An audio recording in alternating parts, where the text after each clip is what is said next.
Hi everybody, it's week 6 and instead of doing our normal agenda overview video, we're going to do a video where I'm going to go through how to complete the final project assignment this week, which is where we're doing numerical and graphical summaries. So I've got one of the documents pulled up here. This one is for a quantitative variable. There's also one for a qualitative variable. And what you need to do is you need to decide which variables in your data set that you are interested in exploring. And the minimum you can explore would be 1, but I would encourage you to explore more than that because I'm sure you have more than one variable of interest. If you don't do it now, you're going to have to do it before the end of the project, so you might as well go ahead and get it done over the next 2 weeks because this is a 2-week assignment. Anyway, so right now I've got the quantitative variable assignment pulled up, and I'm just going to kind of go through with you how you might do this. So what you need to do first is decide for this which variable you are most interested in. So I am going to go to our guru. And I'll just go ahead and show you. I'm going to use the cereal data set. The reason I'm using this one is because, 1, I like cereal, and 2, I don't think anybody is using this for their project, so I thought it was a safe one to use as an example. Now, I'm going to remind myself what the variables are. So I'm going to right click on it and I'm going to go to Dataset Summary. Now, this summarizes all of the variables at once. I do not want anyone using this dataset summary here for this assignment, okay? Because it gives every single variable and it's a lot of information on one page and it's overwhelming. So do not use that or this particular summary for the numerical summary. Go into analytics to do that. Anyway, so I think looking at these variables on the side here, I think that I'm interested in calories. I'm also interested in maybe total sugar and total fat. And then the bottom, categorically, I am interested in maybe manufacturer and like brand. Yeah, I think I'm interested in brand. Okay, so now that I know what I'm interested in, I'm going to go back to the worksheet. All right, so first I'm going to talk about calories. That's what I'm interested in first. So now I'm going to go into our guru and I'm going to calculate a numerical summary. And I need to include the mean, the 5-number summary, IQR, and standard deviation. And I'm going to paste the table below. So I will go ahead and tell you that if you don't have one already, look into some kind of screenshot extension for Chrome, or you can also Google different ways to screenshot. You can screenshot without extensions or different apps, but screenshots of what's happening in our guru is one of the easier ways to make sure you're including it into the project. I'll show you how I do mine. So let me see. I'm going to go to our guru again, and I'm going to go to Analytics tab. And then I'm going to go to Numerical Summaries, and I'm going to choose my data set, which is cereal. I'm going to name my summary Calories Numerical Summary. I don't know. Move my calories over to selected, or try to move my calories over to selected. It's not moving.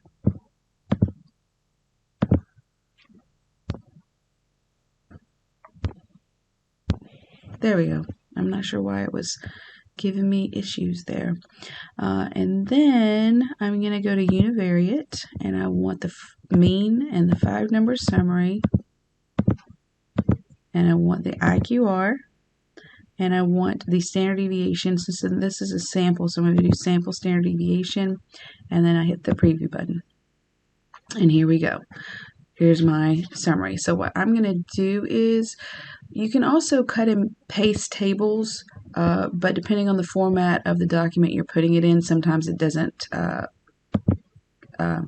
show up correctly when you're when you paste it into the document, what I'm going to do is I'm going to do a screen grab. I've got a little screen grabber. So I've just captured this part of the screen, and then I'm going to copy and paste that picture into my document. And so right here, I'm going to Control V, paste, there we go, numerical summary. It says calories, numerical summary, and here's all the information that it asks for here. Okay, so scrolling down, it says calculate the outlier boundaries. If there are outliers, show work. Well, just to remind you, the formula is for the lower boundary, it is your Q1 minus 1.5 times the interquartile range. Now, I'm not going to go and calculate all that now, but just reminding you that's lower boundary. Go back into your notes, look up the formula for the upper boundary. It says show work, and then based on that decide if there are outliers. Now, if there are outliers, you most likely will need to go back into the data, double click here, and see if there are any outliers by going through your data. Okay, let's see what is next. Use the mean and the median to determine the shape. So this is where you decide if it's skewed left, skewed right, symmetrical, and explain how you know based off the mean and the median. So you might want to go back into your notes and read over that. And then empirical rule and Chebyshev, describe the variable using that. Now, depending on how you're doing this, you could potentially, like if you have a word where you can draw, you can try to draw it out. I know that doesn't look great. You could also Google normal curves, just Google normal curves, like, and then find a picture of a normal curve and put in there, and then put the numbers and percents underneath. You can also make this little section bigger if you need to. And then once you're finished with that, you need to do, it says description of statistical summary above. What do you notice? What do you wonder? What does your summary above imply about the population variables? If the data is skewed or has outliers, what might be the cause? Does the summary above agree with the research that you did in the last assignment concerning this variable? And 1 to 2 paragraphs. So I would encourage you not to just say, well, if I look at the data, the mean is, let's see, the mean is 140.5682, and you can see that the median is 120 and the IQR is 55. So don't just regurgitate what you have in the numerical summary. What you need to do is make sure that you're thinking about the context of what your data is representing. In this case, my data is representing cereals, and it's representing the calories of those cereals. So think about what the mean is. It's a measure of center. So is the median. And in this case, my mean and median are not close. One is 140.5682 and one is 120. Why? And they're both measures of center. So why is the measures of center so different here? Are there outliers? If so, why do you think that there are outliers? What does that say about the data as well? So think about, shape, skewedness, that kind of thing. So again, everything you say, those should be in context of what your data is representative of. Okay, so let's see what's next. Going back here for empirical rule, you can also do empirical rule on your own paper, kind of draw it out neatly on your own paper, especially if you don't draw well with a mouse, which obviously I don't. And you can take a picture of it and then put that picture into your document. Okay.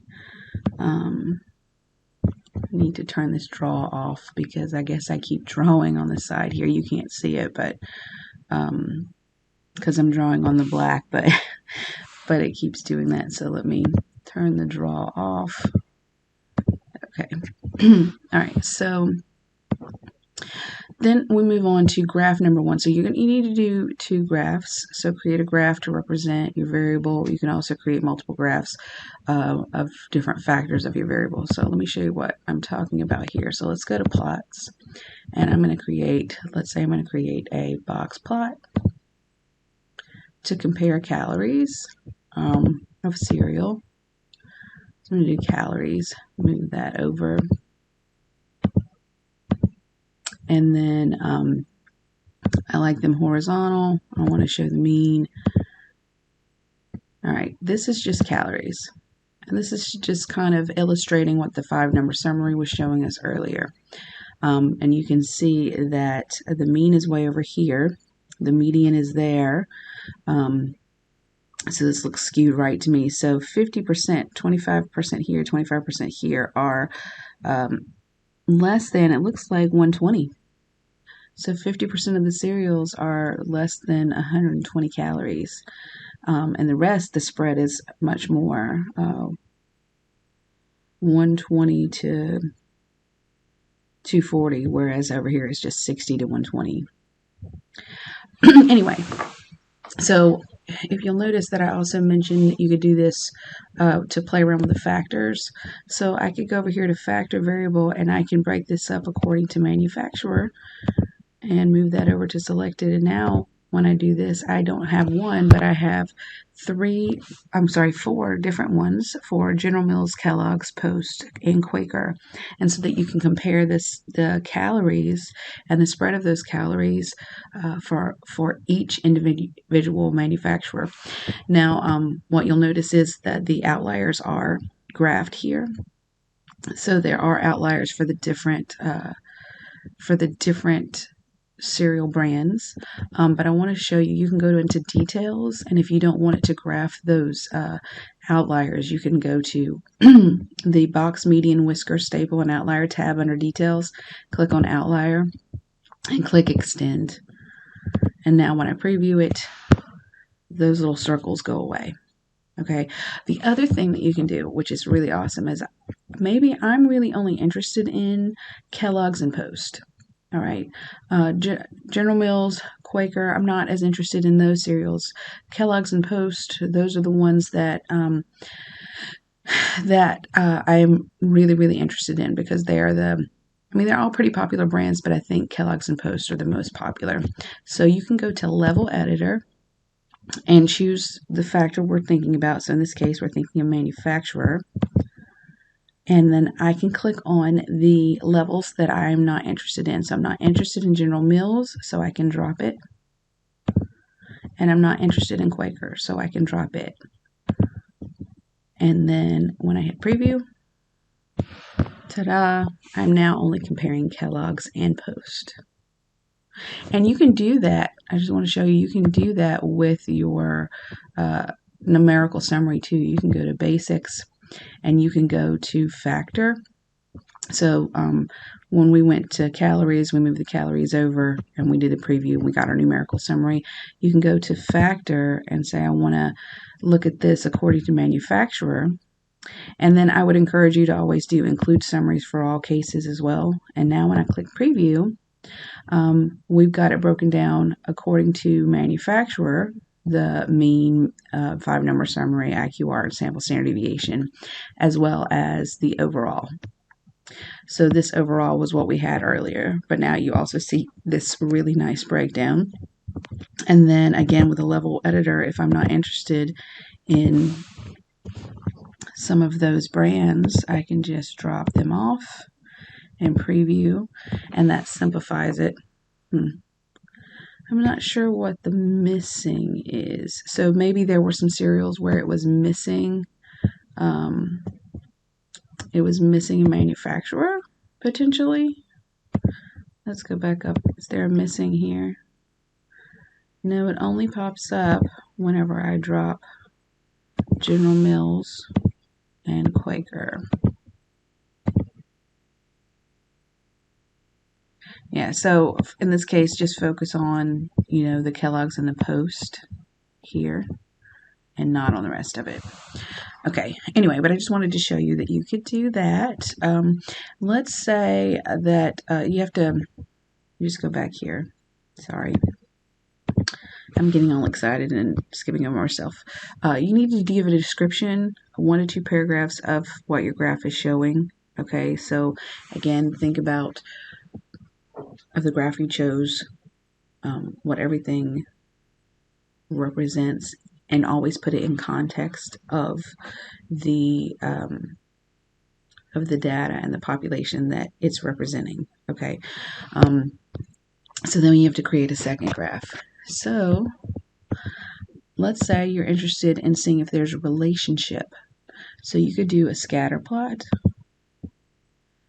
and I want to see if there is a relationship between, let's see, I want to see if total fat, no, let's see, I want to see if higher calories cereals have higher fat. That's what I want to see. And because I'm doing a scatter plot, I also want to see the correlation coefficient and equations. I'm going to click here, and then I'm going to click not line graph, click LS line, preview. And it does look like it's sort of going up. Some of them are anyway. As calorie goes up, the total fat goes up. But I'm looking at my R. My R is 0.44524, and that is not really strong. It's less than 50.5. The closer it is to 1, the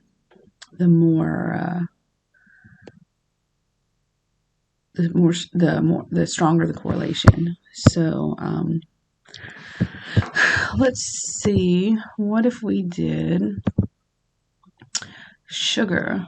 If there's more sugar, does that mean there's going to be higher calories? Let's do it that way.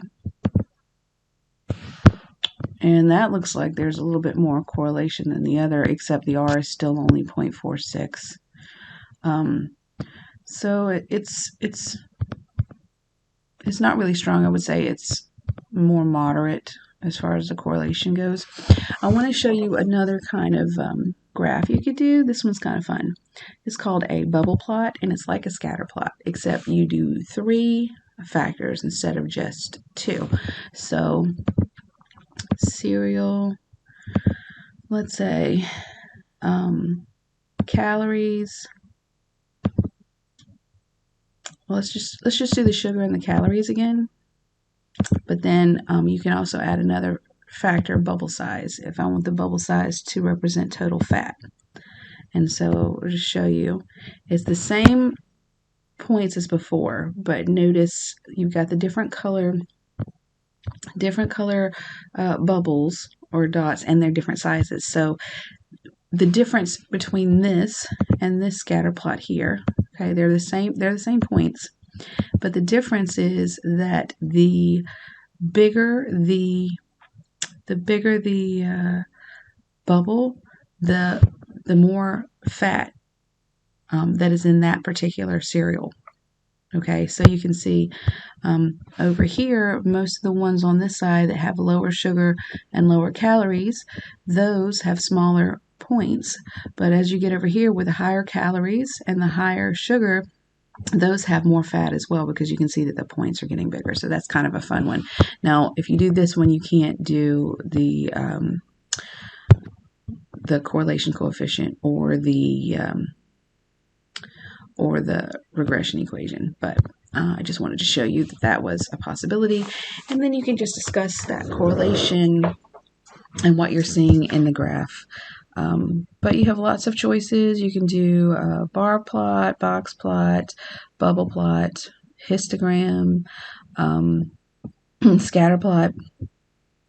Okay, so let me just go and look at this again here. 1 or 2 paragraph description, and then you're finished. And then again, I would encourage you to do this for multiple variables if you have multiple variables of interest. I want to show you real quick, I want to show you the other one. If you're doing a qualitative variable. So we were doing, I was saying I was interested in manufacturer. All right, so it says to create a frequency table for your variable and a relative frequency table for your variable, include proportions and percents. So I'm going to go and I'm going to go to analytics, and I'm going to do a tabulation, categorical. I'm going to do this for cereal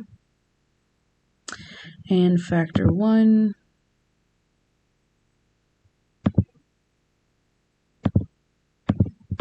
Manufacturer, and then I'm going to click counts, and there's my frequency table, so I can cut and paste that.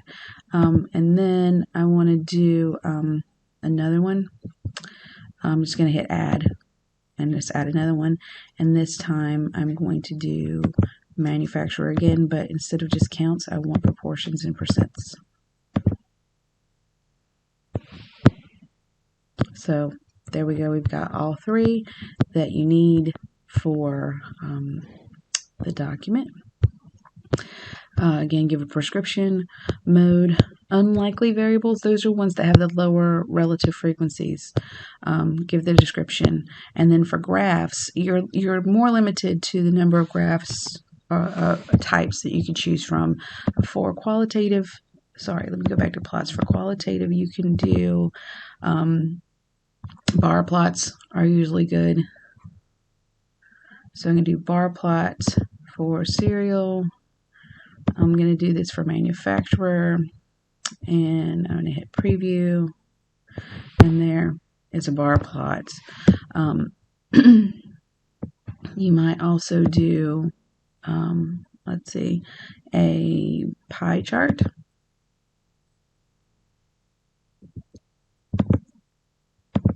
Cereal, factor, manufacturer, preview, and there, pie chart. And again, with level editor, you can always drop levels if you need to.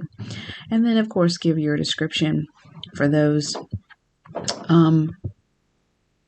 Okay, so I've given you a lot of ideas on how to do this. You've got 2 weeks. I would go through this for as many variables as what you were interested in. And if you have questions about anything, or if you need ideas on what type of graph would be best or what direction to go, definitely email me. All right, everybody, have a great week. Bye.